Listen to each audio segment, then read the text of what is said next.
morning, everyone, and thank you for joining us. I'm Olivia Rios, Director of Operations and Programs at the Los Angeles Latino Chamber of Commerce, and we're excited to have Roberto Martinez, Google Digital Coach for California, and he'll be sharing with us how Google can help grow our business. So today's topic is digital thinking for entrepreneurs. But before we start, we ask that you please mute yourself, silence your phone. If you have any questions, please add them to the chat box, and Lavoy will be monitoring and responding to them. And lastly, this session will be recorded and will be available later this week on our website. So let's get started. So I'll be asking a quick question. So in the chat box, if you have trouble working efficiently, let us know. And with that question, Roberto, please welcome. We're excited to see you. It's been a long time. I know the last time I saw you was at the California Hispanic Chambers of Commerce, and we'll be seeing each other in Orlando in the next couple of weeks. So tell us what Google is doing. And I know we have 110 registrations today. So at least half the folks will be showing up with us today. So yeah. Olivia, thank you so much for having me here. Thank you, LA Latino Chamber of Commerce. I absolutely love working with you all. Anna, I see Anna right there. You look great. I want to be where you're at, or I want to be going where you're going. You look like $1 million. I see some familiar faces as well. I see some folks here, Marcos. I see some folks here that I worked in the past with, Veronica. Big fan of the chamber. Have been working with you guys since I think college. So I don't want to date myself, but it's been some time. Very excited here. Hopefully you all are joining us in Orlando next. I think it's next week. Sunday starts next Sunday through Wednesday, and some of us are also going to Latitude. Hopefully y'all are going to be there, and we can talk. We have a Google workshop at the U.S. Hispanic Chamber of Commerce. But with that, let's get started. You're not here to hear me plug in Chambers of Commerce. You're here to talk about design thinking. What would be really great on my side is if you all can let me know your company. So tell me a little bit about your company on the chat. Let me know what kind of company is it, and then I could draw from you and give you guys real life examples on design thinking, because this is a very, very powerful, very useful presentation that Google has been working very diligently to help you as entrepreneurs understand how to use a certain way of framing problems to provide answers. Because what you guys are all doing are providing answers to the marketplace. You guys are responding to a need in the marketplace, and you guys rose your hand and you said, hey, I'm an entrepreneur. I want to solve the problem that my community is facing. And so we appreciate that. So with that, let's get started. Again, Olivia, thank you so much. And Anna, for having me join you today. Very excited to be here. A little bit about myself before we jump in. And again, I don't see if you guys can, just let me know what's the company and what's the service or the product so I can draw from you. Okay, there we go. Maribel, Zocalo 10. I love it. Architecture and professional management. We have Grant, graphic design service, print and digital. Gabby Strauss, we provide respite service for kids and teens in their homes. I think sounds not clear. All right, let me know if you guys are all having problems. I do have this little device in case you can't hear me properly. I'll throw it on. But if everyone can hear me, press 1. If everyone cannot hear me, press 2 so I could know who can. Yes, there we go. 1. Okay, great. Marilyn, consulting firm, HR consulting. I absolutely need you, Marilyn. Always consulting. The Great Resignation really affected us last year, and we still have some spillover effect. Okay, fantastic. So why am I in front of you? Why me? Who am I? Why do I matter? I don't matter unless you're trying to grow and scale your business using digital marketing. Google hired me about 6.5 years ago to help our community of color and small businesses, Latino, African-American, women-owned business, leverage the digital tools available to them through the Google suite of services. There are so many tools that you can use through Google that are free, no cost to you as a small business owner. I am also a small business owner. I started my journey about 9-10 years ago now as an entrepreneur as well, in the digital marketing and software space. And my focus is to help my community of color as well. We have some other folks, Mario Aguilar, 3 Management Solutions, Business Consulting. Beatriz, I love it. See, there we go. CRM and digital advertising. I need to learn from you, Ms. Serrano. Love it, love it. Okay, so let's get jumped right into this frame of thinking and why it's so powerful. And so the first thing we're going to talk about is how and what design thinking is. There's 5 stages to design thinking. Google it, but really, it's empathy mapping. So many, like 30, 40 years ago, business was conducted through the quantitative side, through numbers and figures. And in the Stanford School of Business, there was a student there that said, you know what? We need to understand what the customer is going through. So that's how design thinking came about. And so we're going to talk about that through the 5 phases of it to help you better understand how to talk to your audience and position your product or service to capture that prospective customer, and how to identify challenges that create opportunities for you. You identify a slack in the market, you enter that slack in that market, and you capture new customers. Okay, so if you guys want to come along with me, obviously we're recording this session. Olivia's recording this session, so that's freaking great. Feel free to join me through the Google platform, sign into your Gmail account, and just take as many notes as possible, because I am going to be asking you for certain questions. All right. What is this? I had no idea. It looks so cool. So first thing we want you to do, if you do want to go through this experience in real time using Google Docs, go into your Google Drive, open Google Docs, open a blank document, and then start working on it. If anyone cannot do this, let me know. I'll take some time to help you walk through this process to help you understand how to open a Google document and take copious amount of notes to help you get the most out of this session. All right, so like I was saying a little bit earlier, what is design thinking? And it is a creative problem-solving process that puts the customer or the user in this situation, your end customer, your customer in the center of the experience that you're providing to them. It doesn't matter if you're a product or a service, to create a solution that's technologically and economically feasible. A lot of us know what MVP is, most viable product, most viable solution. This, like I was mentioning earlier, started from the Stanford School of Business. The student rolled off and created his own design thinking firm called IDEO. And you guys, one of the most famous designs that he created was the mouse for Apple, which is really cool if you think about it. And the way he thought about it is, how do humans hold objects? So he started thinking about, well, what's the experience of a human being, and how do we hold objects with our index fingers and our thumbs? And so he went back 300,000 years, and he started seeing and looking at different artifacts from our ancestors and seeing how they use certain rocks. And now if you look at the mouse and you look at the Neanderthal and the ancient humanoids and what kind of rock they use, it's very similar design, like that arrowhead design to the mouse. And that's where he got the idea. He's like, well, we've been using this for 300,000 years. I don't think we're going to stop using this type of feature. So he created the mouse for Apple. And so he thought about a problem that Apple had, which is, how do we help customers navigate through our computers? And he created that mouse for them. But there's a lot of other things that we can think about and use this process to better understand how we as a company can provide added value, customer-centric value to our customer. And the first phase is all about feeling what your customer is feeling. There's a bunch of tools that we can leverage. We're going to go through a very high-level overview, but it's all about observing, engaging, and immersing ourselves in that customer journey, putting our shoes in the moccasins, in the sandals, in las chanclas, de nuestros clientes, of our clients, and understanding what they're feeling.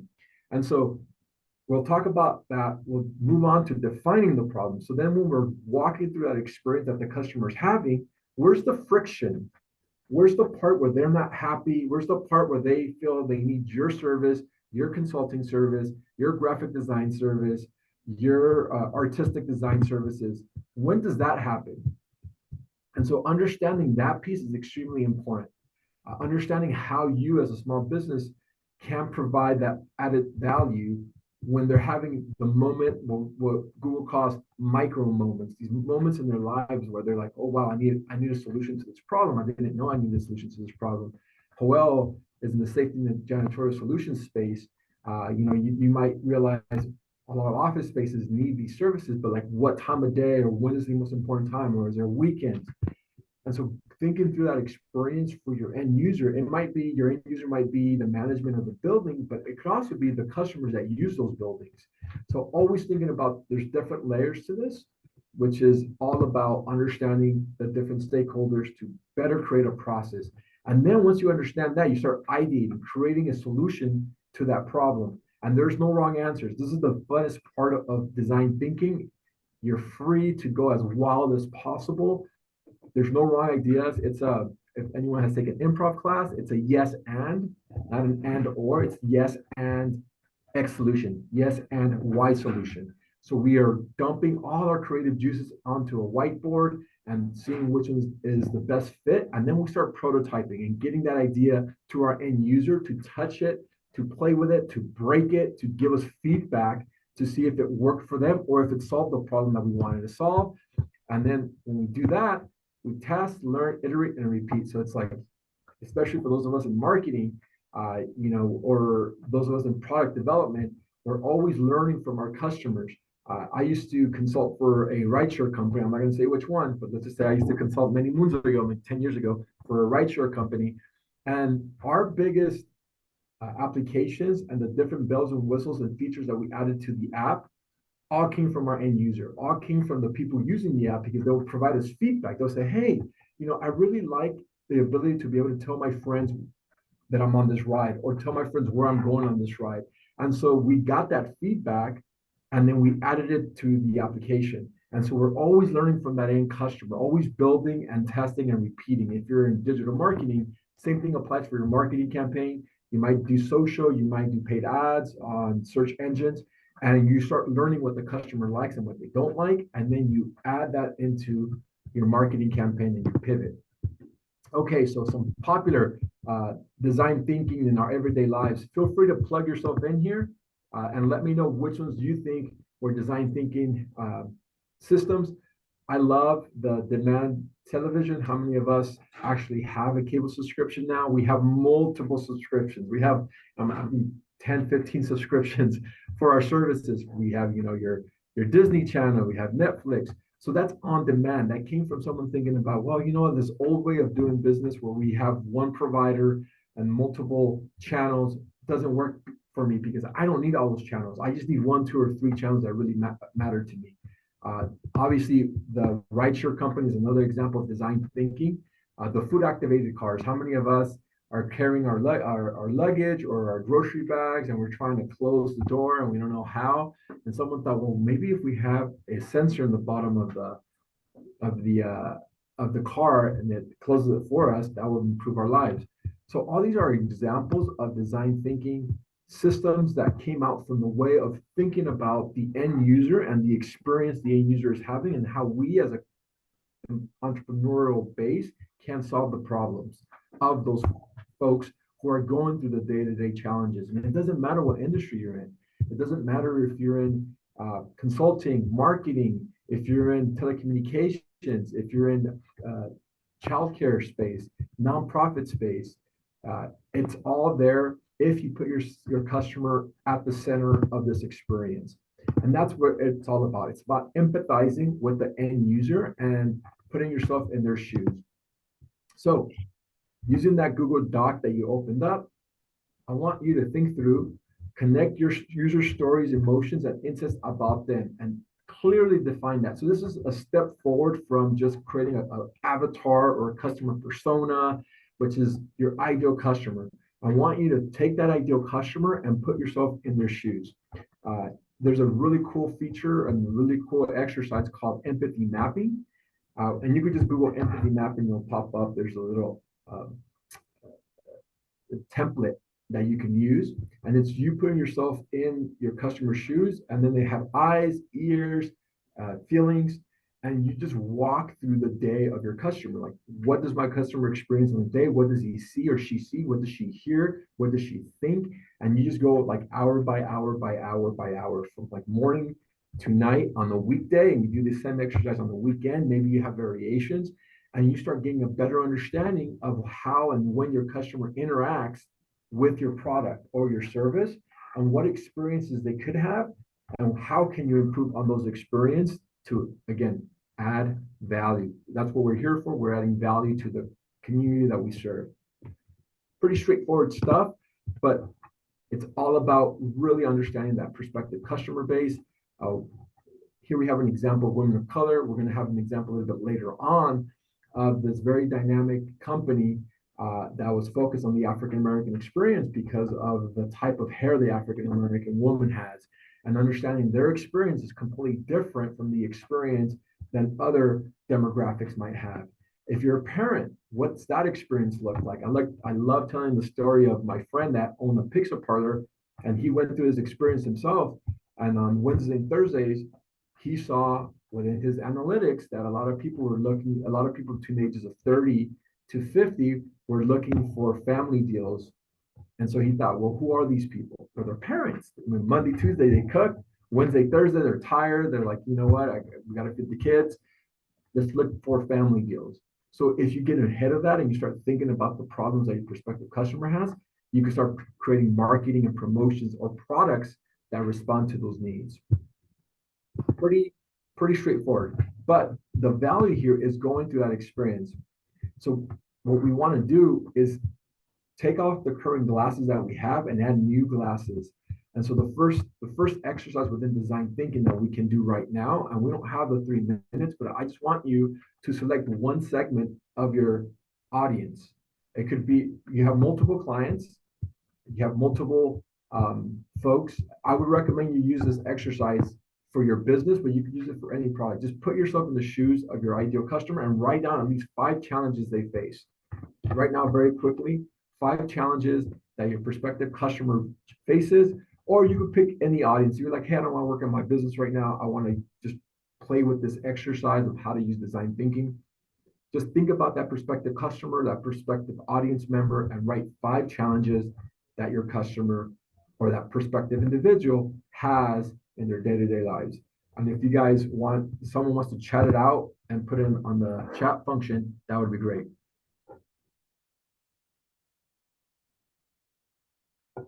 So I'm right now at a WeWork. That's a whole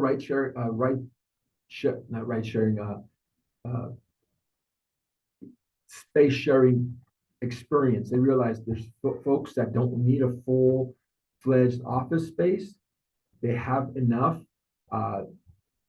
cost that they need to lower that cost. Let's create a space where they could go and work anywhere. So they thought about the working professional or the startup company, and they put themselves in the shoes like, what does the startup need? Well, they need space. Well, right now I'm at a WeWork in Las Vegas, right, of all places. And so there's a WeWork where I'm from Los Angeles, but now I have a space where I could go directly to and connect to, which is great. Workforce development can be the same thing when you start thinking about who your prospective customers and what their experience is. Okay, so I need to be upskilled. Well, where exactly do I need to be upskilled? How many hours do I have? Are my prospective customers certain ages? Are my customers experiencing issues or difficulties finding jobs that they want? Not just any job, but the job that's going to help them grow and scale and become a working professional and pay them the salary that they want to pay them. So we're running these 5 challenges that they might face. So choose one of those prospective audiences and then write down 5 challenges. And so now we're going to start defining the problem, which is the most important piece. We're going to start identifying how to put some guardrails on the challenges that our prospective customer or audience member is facing. And this allows us to define the issue. So we're going to choose one issue or one problem statement, because our customers have multiple issues, just like you as a customer have multiple challenges throughout your day.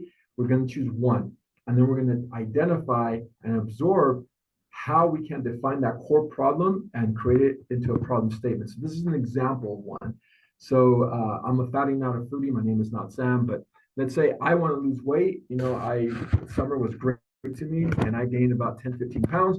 Now I need to go hang out with family, and fall season's coming. I call it conference season. And so it's real. It's a lot of travel. It's a lot of food. It's a lot of rubber chickens at conferences. So me, Sam, am a buyer, a busy manager who needs a way to integrate healthy eating habits because I don't always feel great being on a diet. So we identified someone like me as a middle manager that is traveling, is busy, is always on the go, but I want to keep that healthy lifestyle. So what can I do? Well, I need to integrate a way of eating healthy, but it doesn't make me feel like I'm on a diet, because if I want it, I see it, I want it, I like it, I got it, as my singer Ariana Grande would say. And so I definitely do not have self-control. What we're trying to do here is more think about some insight of, let's take the example of your operational manager, for example. Your operational manager is having issues managing the assets that he has or she has online. So how do we streamline that process? Well, there's CRM tools that help you maintain all your software tools in one place.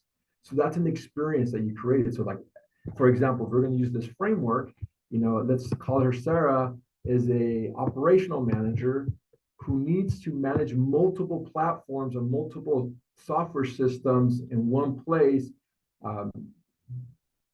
and make it as streamlined as possible, as an example.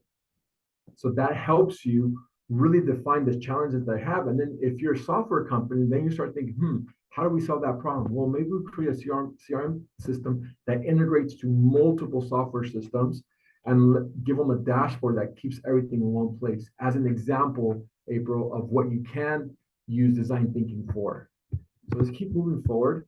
So here's the importance of this exercise when it comes to defining. It clearly defines the goal and identifies the person, and it's human-centric. I want to say that again, it's human-centric. It's not data-centric, or it's not analytical-centric. It's human-centric. You're thinking about your operational manager. You're thinking about Sam. You're thinking about me, who's going through this experience of having to travel and having to manage my diet. And so we're always thinking about that prospective customer, and we're always thinking about him or her, we're giving them a name, or whatever the name happens to be, and we're seeing the world through their eyes. So for the example that I just used for April, we're thinking about your operational manager and what she might be experiencing and feeling as she's going through trying to manage the back-end website, and how we can make her life a lot easier. Beatriz has a comment. The elderly is a huge community that needs to stop being invisible. They need to be part of the community. They also need to be digitally included, environmentally friendly. There's a lack of products being developed around their needs. Beatriz has a great point. So let's identify one of those individuals within that community and see what their experience is. And then identify, is there a way we can solve that problem for that prospective community member? Because elder is a very broad term. Are we talking about folks who are in certain areas? And so yes, perfect timing. Let's definitely pause here. And Cheryl has a question. Cheryl's question is, I saw your question. Can you type it in, please, so I can address it? Oh, okay. Oh, you can, and if you have the microphone, you can definitely state it. Okay.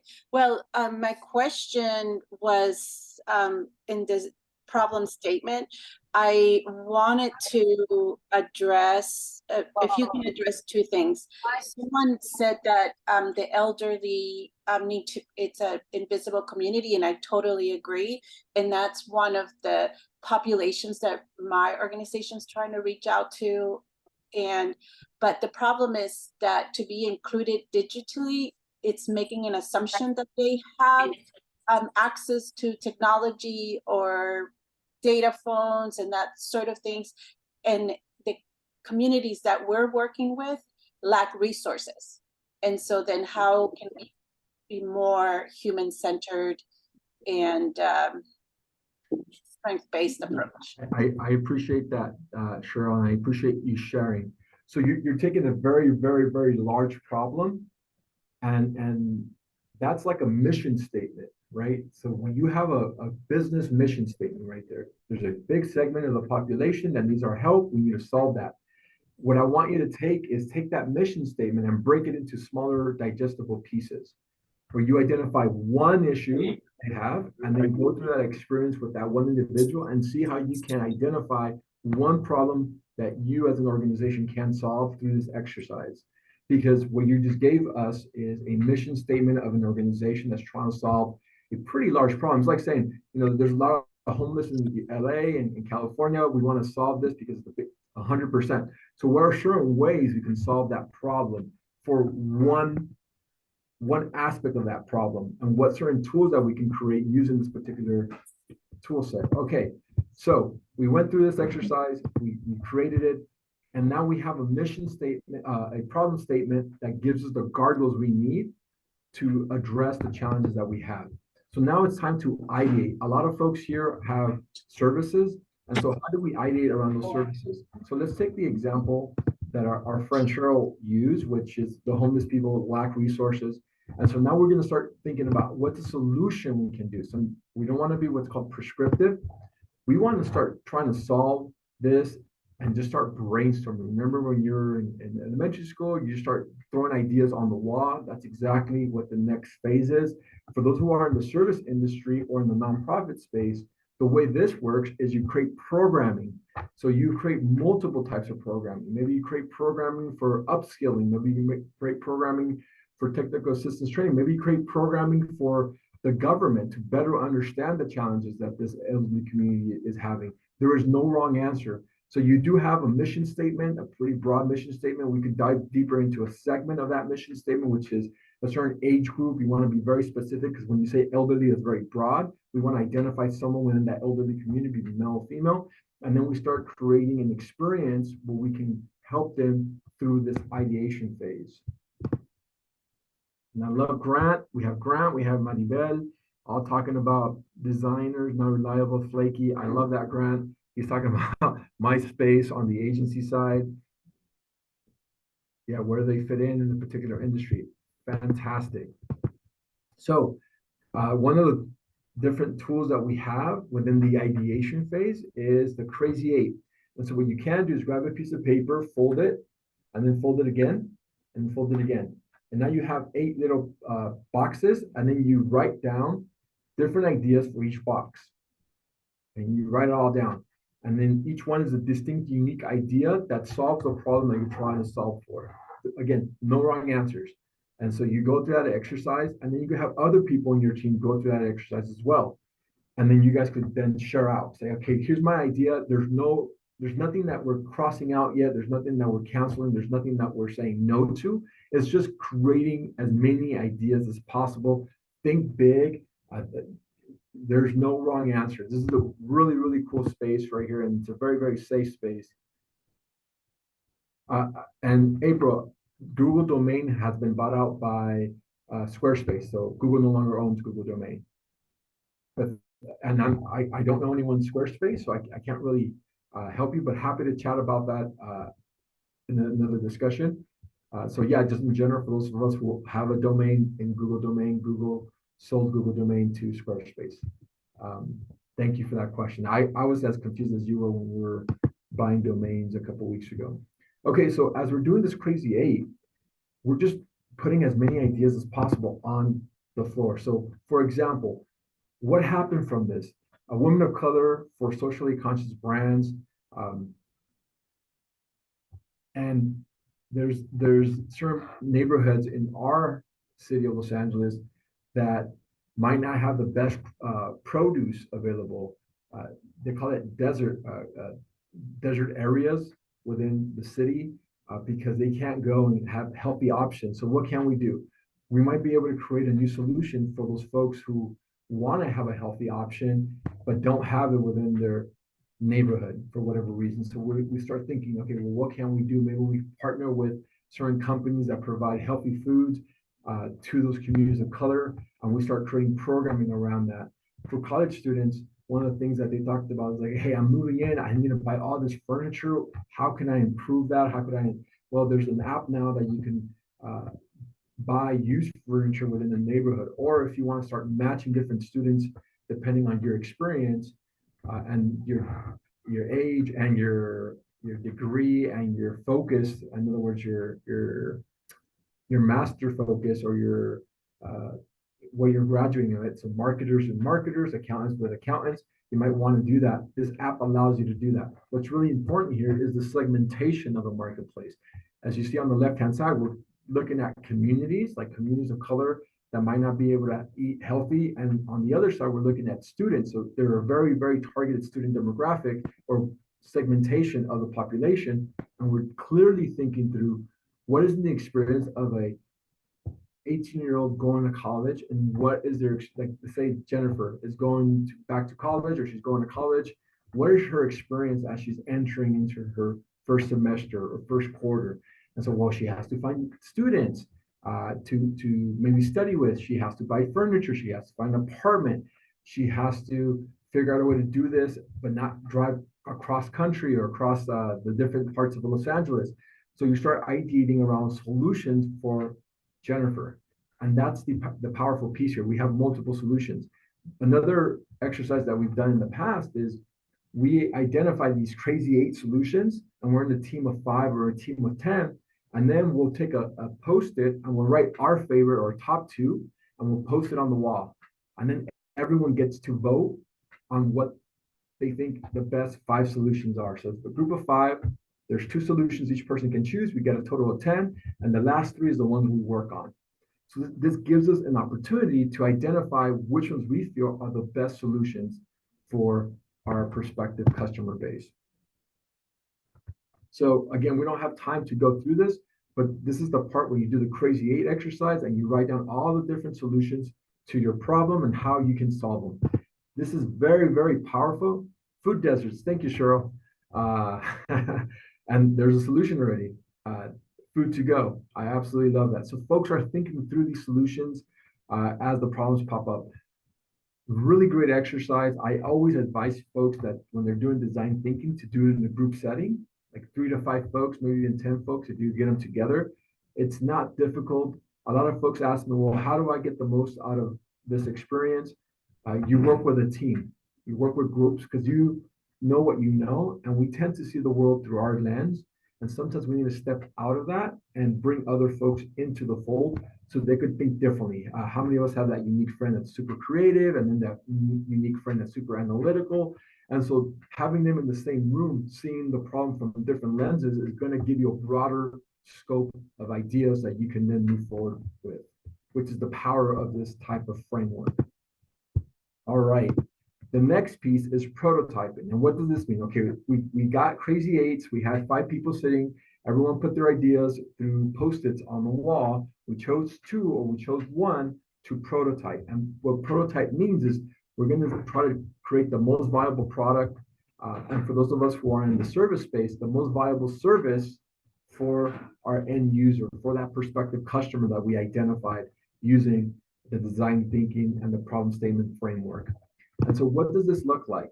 We want to create that MVP, most viable product for if we're in the solution space, most viable solution. And then the collective team draws out possible ways to fix the problem. And you want to think about efficiency, low cost, like you want to make it as efficient as possible. You want to make it as feasible, economically feasible as possible to get to the marketplace, to get to your customers to use it in real time. So here's an example of what MVP looks like and what MVP does not look like. So the problem statement is here is mobility, right? So we need to create an environment where we have mobility in getting people from point A to point B. So how do we do that? Well, great question. It's not, we have a tire and that helps us move something, and then we have axes, and then we have a bed, and then we have a frame, and we have lights. You're not creating a product line. Rather, you're thinking, how do I move from point A to point B? Well, one way of moving is through a skateboard. One way of moving is through a scooter. One way of moving is through a bicycle. One way of moving is through a motorcycle. One way of moving is through a car. All have different efficiencies, but all drive at the same challenge, which is how do we move folks from point A to point B? And that is it. Like, it's that simple. Let me pause here. I know you might have some questions here. Mindful integration of construction services, D&I construction consulting. That's interesting. I never thought about the diversity, equity, and inclusion construction consultant and the value add that might be in that space, because it is definitely heavily dominated by certain genders. But that's an interesting one, yes. Okay, but let's think about this as you're thinking about, and hopefully you wrote down your problem statement. And let's use the example of Uber. So Uber started out in the space, and it's all about, they're not a taxi hailing company. That's not what they do. They're all about mobility, moving you from point A to point B. That's what they're solving for. So their problem is broader than just, hey, we're just replacing the taxi. That's not what they're trying to do. They're literally trying to create the way you move throughout the city, throughout the state, throughout the world. And so there's different ways to move. Sometimes you need to catch a ride to the airport. So you'll use the app for the rideshare company. It's like, well, let's think about our different users. So they put their design thinking hats on. And it's like, well, there's the teenagers and they're just going to want, or college kids, and they're just going to want the quick and dirty, let's just get there as inexpensive as possible. But then there's the professionals or working professionals like y'all, that you guys might be at a conference, you guys need a bigger vehicle, you guys need some luxury there. So what, like, oh, you know what we can do? We can add SUVs to the application because we need to address the mobility challenge that not just college kids have, but the C-suite executives and the entrepreneurs have. So let's create a new product line, which is the SUV service. But then they also said, well, what about when they're actually at the town or in the city or in the conference, and they're going from this networking event and they're going to a network event outside the conference area? Well, they're going to need to move. But if it's only a couple blocks, are they really going to use the app to do a rideshare? Well, what if we get scooters? And so you see the power of here, because the way you're thinking is not we're a tax having company, but rather how do we move human beings from point A to point B? And how do we move different types of human beings from point A to point B? And so first we'll start with the college students, then we'll start with the folks who are 9-to-5ers, then we'll think about the working professionals, and then we'll think about folks who are at conferences or who are within the cities. And so they created the scooters and they adopted the scooter into their platform. So now you can toggle between that. And then, I mean, there's so many other product lines that they offer now through the app, but this gives you a good framework of how they're seeing a problem, but they're thinking different ways of solving the same problem that you and I have, which is just mobility. How do we move people? And then they're like, well, how do we move things to different places? Oh, let's do Uber Eats. You already have the drivers, let's have them deliver. And so as you start thinking through your solution set, it all starts with having a strong framework of what you're trying to fix, identifying a prospective customer or end user or your actual user, and then experiencing their day-to-day life, right? And you could see how they came up with scooters, and you could see how they came up with different levels of services within their application. All right, let me pause there because I am going kind of quickly and see if anyone has any questions before we move on to the next part, which is the testing part. I don't see any other questions on the chat. Beautiful. All right. Okay. So what I want you guys to do in this phase is to pick one feasibility idea out and flesh it out and think, what kind of technology can I use? What is the time required? What is the money needed? And what is the resources I have available to solve that problem? So we're talking about construction DE&I. That's a very broad challenge. So what are we trying to do here? Who are we solving for? And what's the problem that you're fixing for? Identify what is a site manager or a specific individual that's having a challenge and how you fix that through DE&I, right? Maybe it's, you know that there's more value and greater efficiencies if there's more diversity in the workplace. So you take that premise and you apply it to construction, for example, but that still doesn't solve the problem. We need to identify what the problem is and how we solve that problem for a specific individual within that space, and how we use technology, how to use the time that we do have available to us, and how do we use money and resources. So I'll give you another example. Google Gmail account came about through they have 20% free time that they give their employee base. And you can work on any project at any time on that 20% time. And so what they realize is like, hey, you know what? We need an easier way to filter out emails. You know, I have AOL and it takes forever and I have to kind of go through everything. There has to be a better way. So they use that 20%. They thought about the existing technology. They used their 20% time that they had to create different ideas. And then they're like, well, I can't pay for this, but maybe Google will give me some startup funding to create this type of solution and to bring it to market. And literally that's how Google X came about. Google X is Google's venture funding space, and they even have it's like a venture capital firm within Google to help entrepreneurs, folks who work within a corporation or a company, come up with ideas and then get back financially. I know Cheryl has a question. You mind typing it out, Cheryl? Well, it's a little complex. So when you're thinking about ideating and prototyping, I've done this exercise before, and I was sort of thinking to that idea of reaching out to communities that don't have digital access, don't have technology, don't have Wi-Fi. And so I was thinking of like creating hubs of where people could come in and complete forms and do that sort of things. But I wonder, it would require a lot more kind of ironing out this idea that I have. But then again, it's always, it boils down to resources, not having the resources to create a hub in a community where there's a marginalized community with low income that do not have Wi-Fi. And so it would I would have to create a lot of partnerships in order to have this hub. And so I think that I'm still in the ideating phase.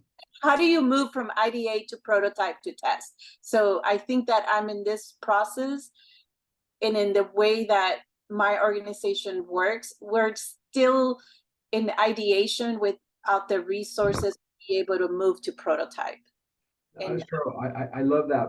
And one of the tools that you can use, or the framework that is provided to you, is identify prospective partners. I think you hit it on the head.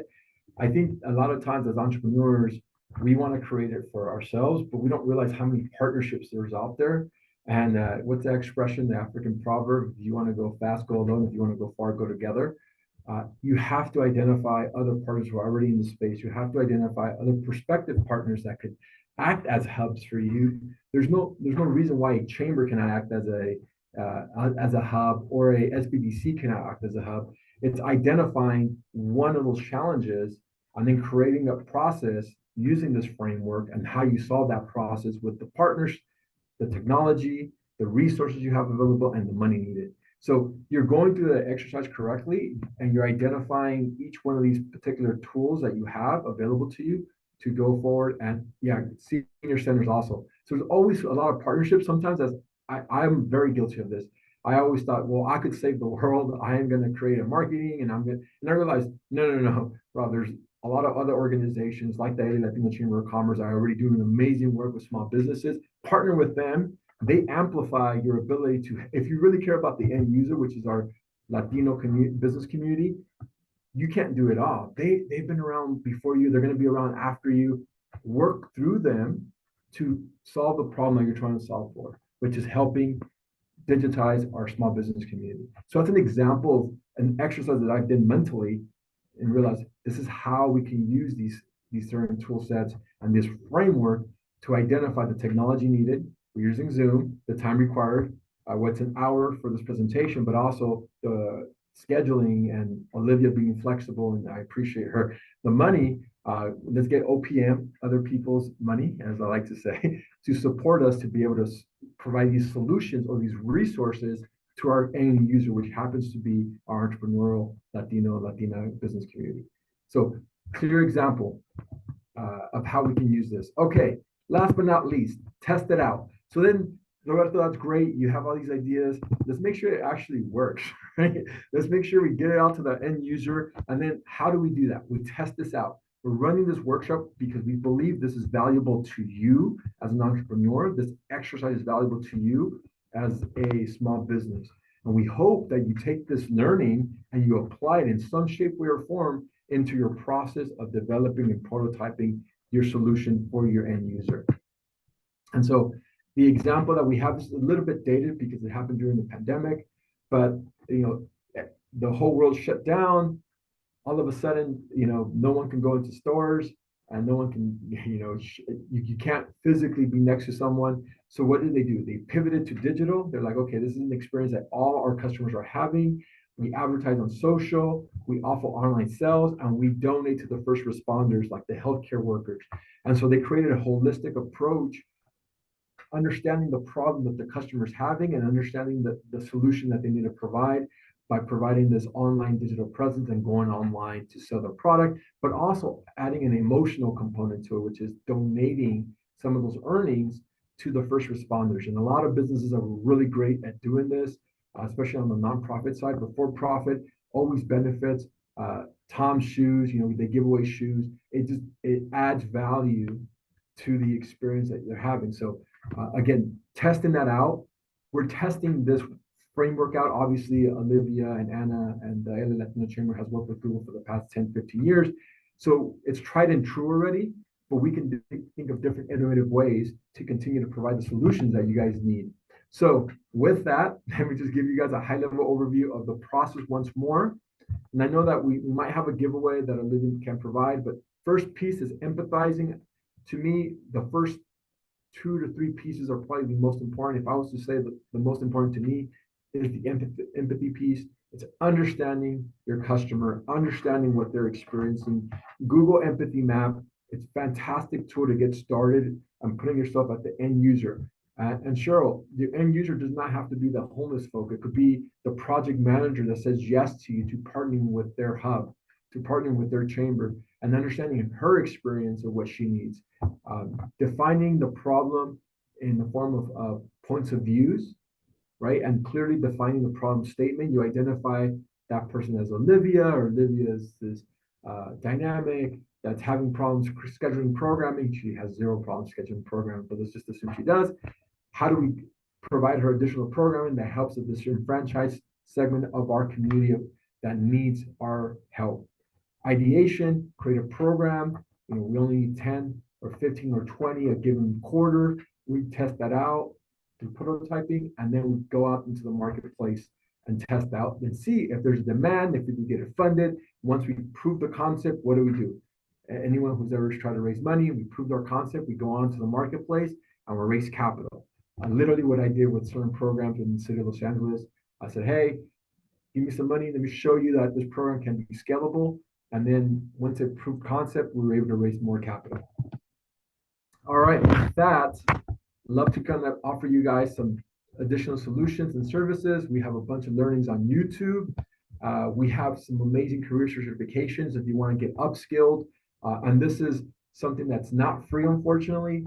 But if you're an entrepreneur or small business, you could apply to grow.google.com/certifications or business certifications, and Google will give you 100 certifications for your business. So while it's not free to the general public, if you qualify, you'll receive the ability to get certified through Coursera's partnership with Google. Again, even Google has to partner with other folks, right? Google partner with Coursera so that they can train and upskill their workforce. And this is completely free if you do qualify. If you don't, and you just want to get upskilled on project management, IT, UX design, feel free to follow up and get certified on these platforms. Bunch more stuff if you go to google.com/grow. And with that, I love to thank you all for coming and appreciate you guys. I appreciate your time, and I'd love to turn it over to Olivia. All right, thank you, Roberto. That was a lot of information.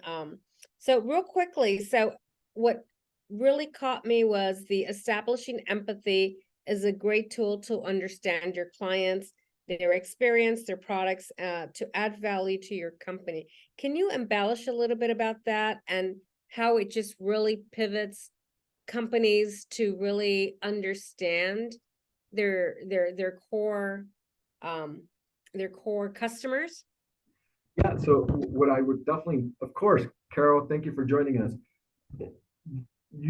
Everyone has a certain amount of clients, and we all know who our key clients are. We have prospective clients and current clients. Typically, our current clients are an indicator of our future clients. So if we understand the needs of our current client base, we could back into the way to talk to them, the way to communicate with them. And it all comes down to empathy. So let's think about an experience. If I wanted to reach out to folks like Olivia in other chambers, I think about Olivia because Olivia's my client. I have to make her happy. If she's happy, then it makes my life a lot easier. So then I think about, okay, what's the age, demographic, her needs, her wants, her desires? How do I make her life easier? And then I ask her, like, hey, so what was the benefit of this workshop? How could I make it better? And I take all these learnings, I'm empathizing with her experience as a director at a chamber, and I'm learning from that. And then I create content for those marketers so that when I communicate to another chamber director, or when I communicate to a chamber member from Northern California, for example, I know what they're going to want to say yes to. I know what they want to say no to, because I already understand someone in their position, which is Olivia. So that's the piece of empathy mapping that's really, really powerful. And I could go through that empathy mapping exercise where I put myself in her shoes and say, okay, you know, she has Anna, she has a lot of, she has an executive board she's responsible to. These folks are asking her to do a lot, and she does a lot. I don't know how she does it. As I think through her experience, I think, how do I make her work less strenuous? How do I add value? How do I position myself so in a way that creates value for her to say yes to me more and more often? So that's, I go through that empathy map. I go through a day in her experience. Maybe she tells me, I have meetings during these times. I have a board meeting on Wednesday, and in this board meeting, I have to present out our programming for next month. So now I know that, and I know when I talk to other directors of chambers, they might have the same pressure. So then I create content, I create verbiage, I create videos, I create content around how to solve those problems that Olivia has for other people. And so that's how we empathize and use that empathy to drive our content, to drive our communications with those other folks.